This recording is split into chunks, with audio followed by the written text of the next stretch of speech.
स्वामींची सर्व सेवा करून बघितली. जे जे सांगितलं ते करून बघितलं. परंतु काही फळ मिळाले नाहीत. प्रश्नाची उत्तरे मिळाली नाहीत किंवा इच्छा पूर्ण झाल्या नाहीत.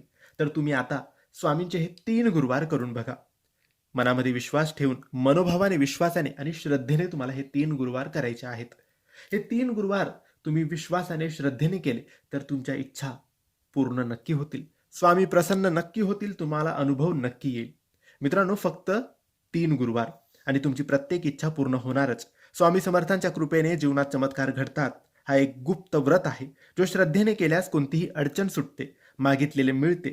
तर मित्रांनो, पहिल्या गुरुवारपासून किंवा तुम्हाला जेव्हा वाटेल त्या गुरुवारपासून या व्रताची सुरुवात तुम्हाला करायची आहे आणि अनुभव घ्यायचा आहे. तुम्हाला 3 गुरुवार हे व्रत करायचे आहे.